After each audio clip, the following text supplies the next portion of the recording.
joining us now. He is the host of Life, Liberty, and Levin right here on the Fox News channel. I call him the Great One, Mark Levin. You know, Mark, you were on the show last night, and we were talking about the difference between President Trump and some people on the left. And President Trump has this very keen sense of history. You are a historian. And we talked about the last century and Mao in China and Stalin in Russia and Hitler in Germany and Mussolini and fascism and Tojo in Japan and Pol Pot in the killing fields. And I think through the prism of history, Donald Trump in this last 21 hours is going to be judged as having seen the world at its potential worst if this regime, this Nazi fascist regime, ever would have achieved their goal, their ambition of nuclear weapons. And I want to get your thoughts specifically on that. Donald Trump did what nobody else could do for half a century. How do you like that? And you know why he did it? Because he loves his country. You know why he did it? Because he's humane. He saw people slaughtered and he wanted to put an end to it. That's why he did it. Now, it's time that we Americans have to come to grips with something. We have a party in this country, the Democrat Party, that hates the country. Here we are in the middle of a spectacular, humane peace mission where people were being slaughtered. They were being slaughtered right up to the minute we attacked them.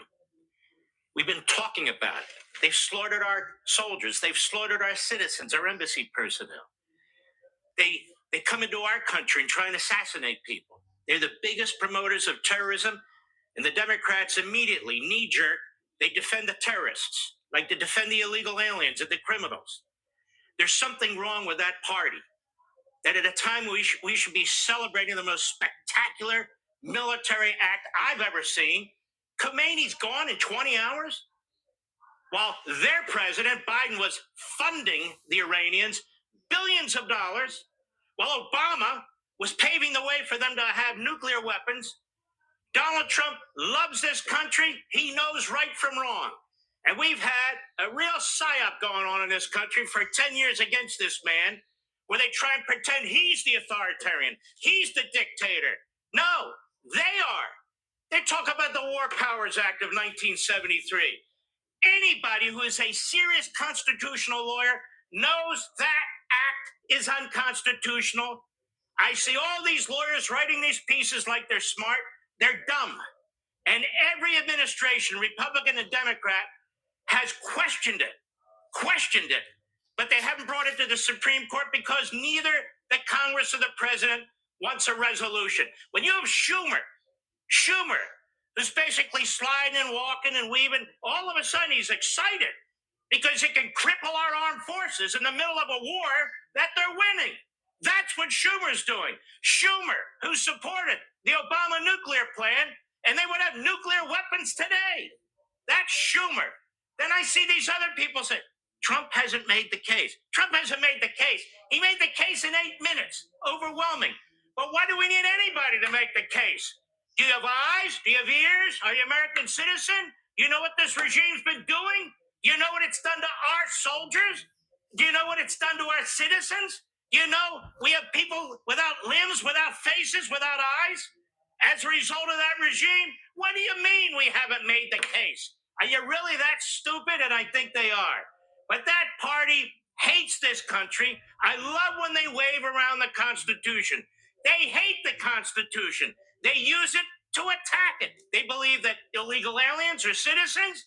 They believe that terrorists should be given the benefit of the doubt. Listen, if they had their way, Donald Trump would have sent Marco Rubio and Pete Hegseth and others to go to Congress and say, here's what we're going to do. We're going to attack them at 3 a.m. We're going to use these kinds of forces. We're going to work with the Israelis. This is what we're going to do. Now tell the other 530 members of Congress what we're going to do. Wow, nobody would leak that. Would they, Bernie Sanders and AOC and Tlaib? Of course not. Let me tell you what the founders of this country believe. They changed the word from making war in the first draft of the Constitution to declaring war.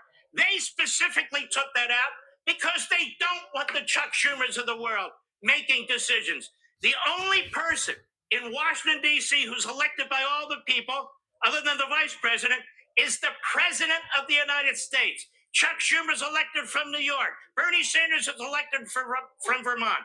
They wanted the commander in chief to be elected by the entirety of the nation.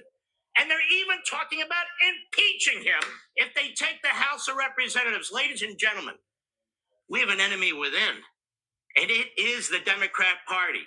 Every reprobate, miscreant, and malcontent is in that party. The Marxists and the Islamists are in that party. Do they act like they love the nation? Do they? When we have men and women in uniform, Democrats, Republicans, and independents, fighting an enemy, fighting terrorists, the greatest terror regime in the world history, and we're winning. And that's why they're going nuts. We're winning. This is so spectacular what's taking place. And I want our troops to know something. These people who are trying to undermine you, they are a small percentage of the population. We red-blooded Americans, we love victory. And we love you. You are of us. And most of us have had relatives, if not ourselves, in the military. Chuck Schumer means nothing to us. Hakeem Jeffries means nothing to us. You, Mr. and Mrs. America, we support our military. We support our commander-in-chief. We support victory. This is a spectacular military operation with our spectacular ally, the Israelis, with their spectacular prime minister. It's working. It's effective. It's spectacular. And these guys, we have to hurry back to Congress. We need to have a vote on the War Powers Act of 1973. This would be the same party that dragged us into Vietnam, right? Was that a declared war? No, it wasn't a declared war. And I could go on and on and on about the hypocrites in that party. It's their president that was about to hand nuclear weapons to this enemy. It's their president who handed them billions of dollars in cash and so forth. This president isn't going to put up with it, and he hasn't. God bless our president. God bless the Prime Minister of Israel. And one last thing, as quickly as I can. All those poor people who died on October 7th, all those hostages who were taken and raped and tortured and murdered and brutalized, this is for you. All of those Americans who are walking around without arms or legs, they're in wheelchairs, have died. All of those people who died in our embassies, all those people who've died from their terrorist acts, this is for you. And this is retribution. You know what? We Americans like retribution, especially when it comes to dealing with terrorists. Khomeini is dead. He's not 6 feet under. He's in hell. He's got a river of blood on his hands. And the Iranian people are going to be free. They're going to be free. America's going to be safe. The Israelis are going to be safe. The world's going to be safe. No thanks to the UN, no thanks to Europe, and most of all, no thanks to the Democrats. I say this to the Democrats. Bring it on, baby. You don't know what you're dealing with. We, the American people, we've had it up to here with you. Issue your press releases. Go on your TV shows. And by the way, quickly, when did Tom Massey become the mouthpiece for the Republican Party? He's a non-entity.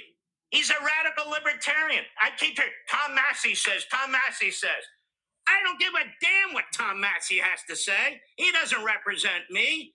He's an irrelevancy. He will be a footnote to a footnote to a footnote in history if he's a footnote at all. That's it. I'm done. Great one. Mark Levin, supreme leader, dead. 40 of the top leaders, dead. Donald Trump made that happen. Consequential, transformational. This goes back to Jimmy Carter in 1979. And Donald Trump was the one that had the courage, the conviction, the moral clarity, along with the Prime Minister of Israel, to get this done. And the world, Mark, you're right, is a safer place. All right. Thank you, sir.